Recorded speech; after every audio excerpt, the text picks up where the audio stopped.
Hey, everybody.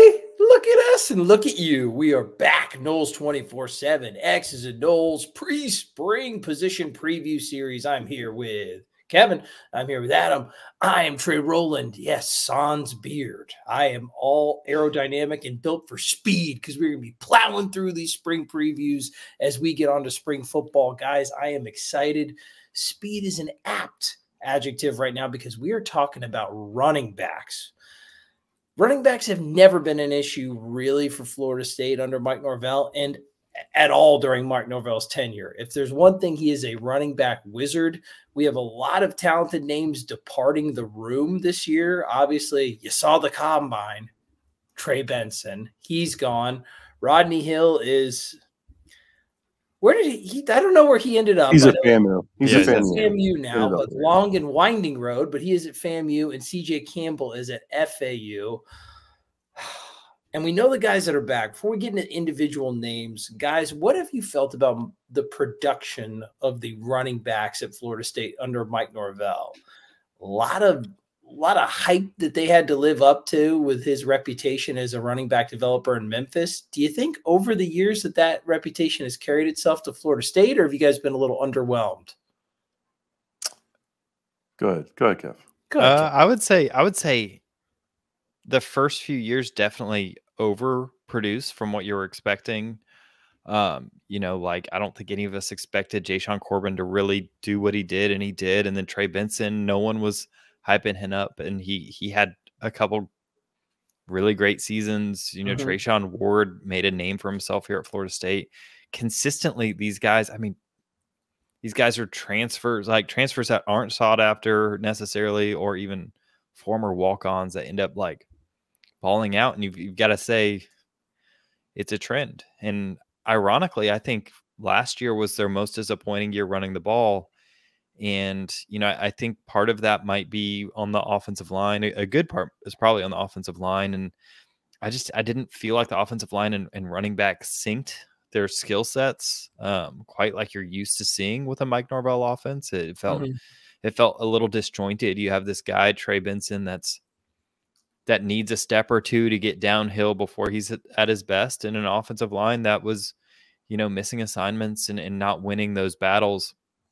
So I do feel like last year was the first year I felt a little disappointed in a Mike Norvell running back, or not necessarily running back, but running game. I don't think it's on Trey Benson necessarily, which is weird because it on paper, it was probably the most optimistic I was going into a season. But yeah, even with that, they were still one of the better running teams in the country. And I don't think you can count them out to continue to be one of the better running teams in the country going forward. Yeah, I tend to agree, Kev. It's just one of those, it's always going to be a stable position for Florida State. I think that the biggest question is can they replace the explosiveness? Yeah. Are they going to be a more efficient backfield this year than maybe they were last year, but not quite as explosive? Yeah, and the running backs kind of went the way of the entire offense as a whole, right? Like short game, negative, and then boom, Trey Benson rips off like a 65-yarder. So Florida State's offense was explosive, a little bit inconsistent in times. The running game kind of followed suit, and a lot of it was the way teams were defending Florida State. They were ready for counter this year, so it'll be nice to see how Mike adapts to that. And then a lot of the offensive line, they were usually just like one block away. We saw it so many times on film review. There was just somebody holds their assignment a little bit longer, one less missed block. And there was never really too many times during the season where all five of those pieces were healthy and like working together as the unit they could be. So I think they left a lot of meat on the bone last year. And I'm excited. I'm excited with the guys that are coming back because I think this is going to be, I don't want to say a renaissance because to Kevin's point, the running game was not bad last year. I think it could have been better. I think we start to get back to efficiency. I think that we start to get back to like a Mike Norvell offense where maybe the overall talent ceiling isn't as much as it was last year, but I think the parts are going to work really well off of each other. And a lot of that starts with the pieces that are coming back for Florida State and some of the pieces that they brought in. The first name that I want to talk about, Kev, is the Alabama transfer, Royce Williams. He is obviously a new piece. He had about 560 rushing yards last year with Alabama, 58 receiving yards. He had a PFF grade of like 74, 313 snaps. But this kid has a lot of potential, and it's kind of getting back to an agile Mike Norvell running back, a running back who can make quick lateral moves in the hole and is just going to be a positive yards machine. So I think that was somewhat missing in the years since like Trayshawn Ward went to Kansas State. I think they're going to have that kind of element back, except with a more talented prospect. That's the one thing about this Mike Norvell room. He's been getting production year after year, but now the quality of like prospect that he and David Johnson are coaching, I think is going to take a level up. What do you guys think about Roydell from Alabama? First name that we're talking about. Yes. Here's the highlight of him at Alabama, and you can kind of start to see what we're talking about. Yeah, I think he's a good player. I get why everybody makes the Trayshawn Ward comps. Not necessarily a finisher as far as like elite speed, like you would see out of Trey Benson. He ran a 4.39 at the combine over the weekend. But agile, quick in the hole, good vision, stays square, always seems to find a way to score through. Physical, Adam. Physical punisher. Yeah. He's a good running back. I think he fits what Mike wants to do, what the offense wants to do, and what Coach Johnson wants his backs to kind of be. Finishers, like you said, very, very punishing when it's time to make that decision of whether you're going to run out of bounds or finish a run. They're going to choose to finish a run. Guys that are versatile like this, you see him catching the ball. You saw another play where he caught the ball, loses a little bounce there, maybe could have gotten a few more yards. So this is what I was talking about earlier. Like you see, we saw Trey Benson take some of those swing routes or screens 80 yards in miraculous fashion. Mm-hmm. It feels like they were willing to sacrifice a little bit of that explosiveness in the run game. And we talked about it a little bit with the passing game. We'll talk about it when we get to the wide receivers too. It seems like maybe they were willing to sacrifice a little bit of the explosiveness with the run game to potentially find it in the passing game, because they want to be more efficient with the run game. And then that will lead to teams having to stack the box more and then being able to find more big plays with a passing game. So it's interesting to me that, I think if they had their pick, they would get a guy that could do all these things and could also run a 4.2 and run it. You know what I mean? Like, yeah. If they could get that guy, they would. But think about the backs that are coming in, and we'll get to all of them, obviously. But Royce Williams, Cam Davis, another guy who's not a home run hitter, but another big physical player at the running back position. But then you're going to pair him. You're going to pair Roydell. You're going to pair Cam Davis and another back that we'll talk about, Kaziah Holmes. You're going to pair them with Lawrence Toafili, who we've seen be a home run hitter, with Sam Singleton, who we know has elite level speed. So it's interesting. I think they know they've got to get back to getting 4 yards every time they line up and run the football, and not just being so reliant on Trey Benson taking 180 when he gets a chance. Kev, what do you think? You think it's going to be a lot by committee this year, or do you think that Roydell Williams shines as the running back one, or is there another name that maybe is going to be taking the bulk of those first and second down carries? How do you think this room is going to be utilized this year? Just as a guess. So, right here you can kind of see one thing to really like about Roydell. He's 5'10", 5'11", 200 pounds, not that far off from Trey Benson, but he's a different style runner than Trey. He's got really good vision. He's able to make these moves in the hole, where Trey Benson's probably going to try to run through that guy. I think to your point, he's not going out there running a 4.3 like you see with Trey, but he's got good vision. He's a very, I'm going to go back to an earlier clip. He's a very forward runner, right? So you can see he's got a lot of forward lean. He's going to finish forward, right? where Trey Benson tended to look more like a sprinter, where he would get more upright as he kind of got 5-10 yards downfield. He's gonna sacrifice maybe some of that top speed, and he's gonna finish forward no matter what happens. And so I think that he's got the best mixture of tools to be an every down back on the roster currently. So whereas someone like Kaziah Holmes, I think right now is probably going to be more of a third down back as he's currently built. Royce Williams is someone that can catch out of the backfield, can get the ball on a first and second down, and kind of make a defense pay if they're not paying attention to the run game. I think so too. And watching him run the way that you point that out, this is a running back for an offense that does not want to get off schedule. They do not want to be facing 2nd and 11, 3rd and 9. They want to get positive, efficient runs on 1st and 2nd down, and then they want to kill you in that play action game, whether it's by going deep or going deep crossers. And we talked about it. It pairs very well with DJ Uyongale's game, and we'll talk about it in the receivers with the type of speed that they brought in. It's all very complimentary, man. I like the way that it looks. Adam, anything you want to say about Kaziah Holmes? Kevin mentioned him. I wanted to get to him before Toafili just because I think that Caziah and Roydell's game are more similar. And Lawrence's, of course, is his own beast, his own effective beast. But anything you want to say about Kaziah Holmes? What do you think like the size of his role is going to be this year? Yeah, I don't know. It'll be interesting because it felt like there was a role for him last year, and it just never panned out really. You saw him in different times. I can't recall which game it was. He caught the swing route and scored a touchdown on it. Mm-hmm.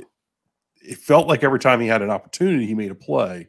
It just never seemed to turn into more touches in game for him. 90 snaps, 73.8 PFF grade, but only 90 snaps. Right, which is interesting. So there was a role for him last year, as I would probably define it, like the number 4 back, maybe number 3. It depends. I don't know. It felt like last year they wanted to lean heavily on Trey and Lawrence, and those were the 2. It feels like going into the spring that it's going to be Roydell and Lawrence again. Can Caziah take that next step? I mean, was a heralded prospect coming out of high school, went to Penn State, transferred down. This is going to be really his 3rd year in the system. So he's going to understand things better.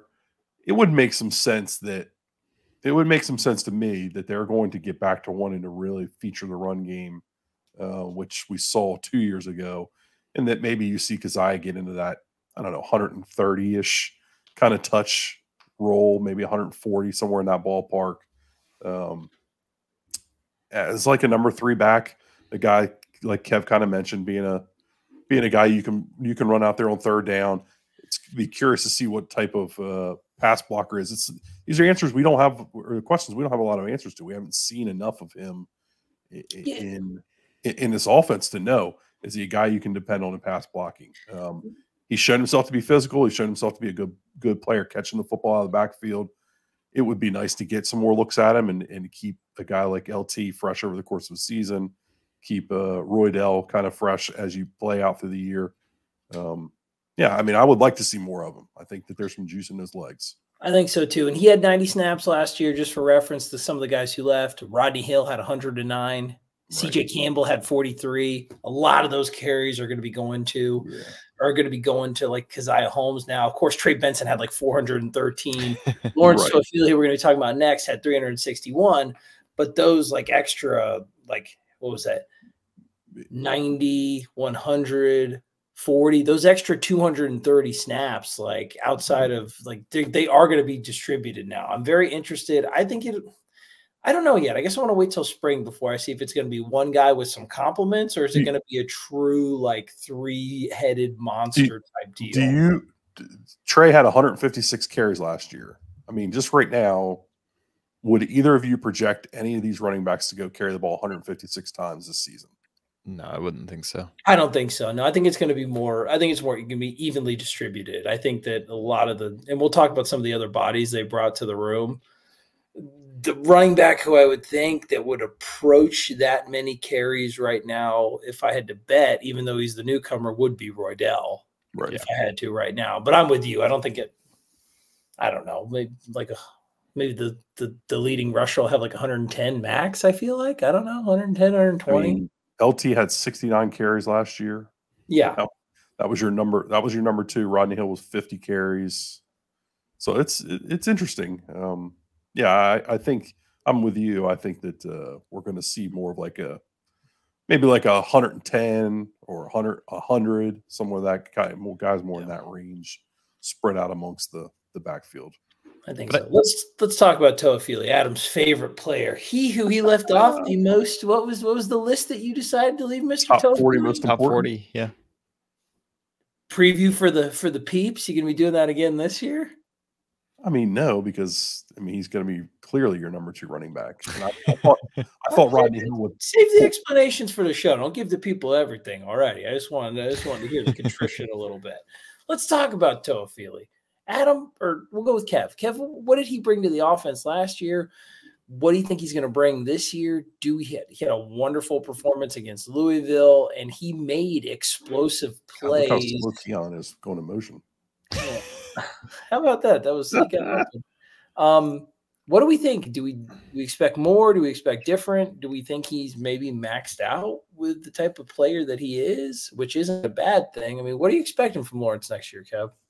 Yeah, I think they tried to use him a little bit more as a traditional running back. He gained some weight between 2 years ago and last year, and you can see it here early in the first game. They're trying to get him the ball on some inside zone counter. But I think he truly is his best when he can leak out of the backfield and be a receiving threat and get out in space. And this is where he's dangerous, and you see him here. So yeah, you got to run enough to keep people honest with him, but he's a really dangerous receiver, and you're going to see him on wheels. You're going to see him in that play like we just saw here, where mesh switch. Right. Yeah. So you've got your meshing receivers across the line of scrimmage. You got a lot of action in front. He kind of leaks out the backfield here, and he gets lost in translation, and no one's there to pick him up. And that's one of the dangers. I did a video a couple weeks ago about passer rating, and generally targeting running backs is the best thing you can do to improve your passer rating. Because they're generally put on safeties and linebackers, and he's the kind of guy that forces a defense to potentially put in lighter personnel because he's gonna be a receiving threat. What's going on? I forgot about that play. I'm with you, and that's the name of the game. When we talked to Mike last year, like on our video, if you haven't watched it, please, I implore you to go watch it. Oh, nice ad there. Matchup. That's all Mike talked about. Matchups this, matchups that, and that he goes by it. And Lawrence Toafili is one of those unique matchup nightmares. Adam, we think he's gonna be used in the same role. Do you think that he could maybe do some more or a little bit less of something this year than last year with the guys that they brought in? There's a whole lot of new faces on the offense. How do we expect Lawrence to fit in? I think the same way he probably did this past year. A guy that you're gonna try to get him the ball in the passing game because that's where he's at his best. You're gonna give him enough carries to keep people honest. Maybe he's gonna be featured more in the Wildcat, as he obviously had a couple big plays and really burst on the scene against Louisville. Yeah, and, I mean, you could argue he won you the Louisville game. So MVP, right? Yeah. Yep. MVP in Florida State's last game of the season. Couple big runs out of the Wildcat there that propelled them to that victory. But I don't. It would surprise. I mean, it would surprise me to some degree for him to take on some massive role.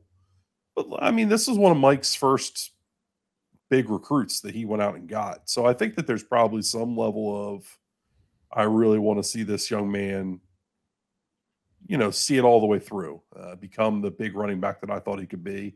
Would it shock me if he jumped up to 100 carries? No, just from that standpoint. I think that there's some level of hey, we've been grooming him. He's been behind Trey Benson. He's been behind. What's the guy we said was Trayshawn Ward? Yeah. Now it's his opportunity to step into this role, and we're gonna get him the ball in the running game. We're gonna get him the ball in the passing game, and we're gonna try to find a way to feature him. That goes away from the efficiency concept a little bit. I would think that we've seen Lawrence be kind of boom or bust in the run game. So I would be curious how that would work out. But would it shock me if he jumped up to 100 carries this upcoming season? No. No, I don't think that's probably what's going to happen. But it makes sense to continue to get him the football. He obviously has a knack for finding his way to the end zone. He's going to be one of your more explosive players, and probably your most explosive player out of the backfield.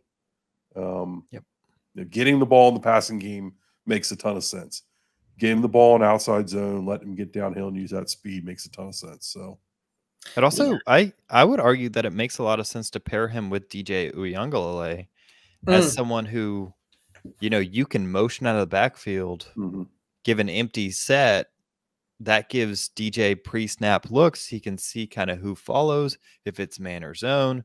And then DJ's someone who you're going to feel comfortable running in an empty set like this. Yeah. So on 1st and 10, if you're getting this look where Syracuse has essentially 3 people versus your 5 blockers, I know they're bringing this guy, but that's still 4 on 5.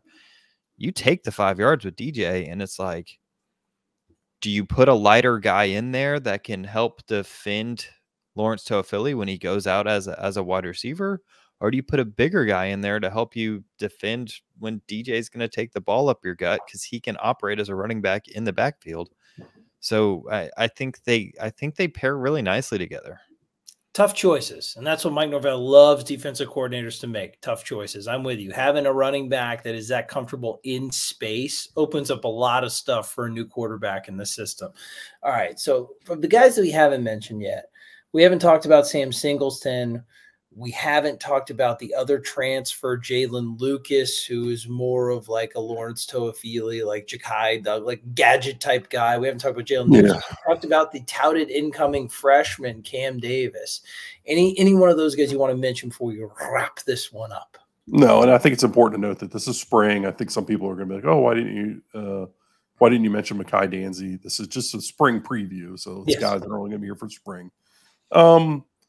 I think the main one to talk about is Cam Davis. Sam Singleton got a little bit of burn last year. What was his numbers? He had 56 rushing yards on 8 carries. He got good speed. He's got that good quality. Good trait. He does. I think he's still developing. I think he's probably a guy that's another year away. But look, he's going to get his opportunities. They're going to get in some games where they are up, and they're going to be able to get him in there. But I think Cam Davis is the one to talk about. He was one of the bell cows this past recruiting class. He was ranked a 5-star at one time, and then his ranking kind of plummeted as he put some 40s on tape, and his 40 probably wasn't as high as people, some of these evaluators wanted it to be. And really the running back position has been devalued across the board. I think in the upcoming NFL draft, I'll be pretty shocked if there's a running back that goes in the first round. Cam's – it's interesting. We were talking about it beforehand. Kev's not as high on Cam. I'm really high on Cam. I think Cam does all the stuff that you saw Royce Williams doing earlier, but I think he's going to do it better. I think he's going to be more physical. I think he's got similar speed. I think he plays the ball, catches the ball out of the backfield really well. There's a lot of clips from him out of 7-on-7, playing wide receiver, making a lot of really athletic catches out of the backfield, lined up out at wide receiver, which is promising. So he's a guy that you're going to be able to use in the screen game. You're going to be able to move him about. Played quarterback in high school. He's just a really dynamic athlete, in my opinion, a really good baseball player too. I don't know if he's going to play baseball at Florida State or not, and that doesn't really have much to do with this spring, but I believe he's coming back from a knee injury. Don't want to be quoted on that. I believe that's what kept him out of most of, if not all of his senior year. So he's a guy that's having to rebound and recover from those things, but he's been here. He's been going through their mat drills. I'm excited to see him in spring ball. Me too. I'm excited to see this room operate in spring because, like, I think we said in our mailbag episode, in our film bag, that, like, for me, the position that I'm not worried about is this one, dude. They're going to get their buckets. They're going to get their yards. They're always going to produce at Florida State. And I think that Mike Norvell has a very productive, intriguing, young, but also with some veterans sprinkled in. It's a nice mix of skills and attributes. And I think Mike is going to squeeze all the production that he can out of these gents, just like we're going to squeeze all the content that we can out of all these position previews. That means that this one needs to end so that we can go and record another one like 10 seconds afterwards. We're going to be wearing the same stuff. So just wait. It's going to be the offensive line one. It's going to be awesome. You guys wait for that, and we're going to record another video. For Kevin, for Adam, for myself, see you soon. Keep chopping.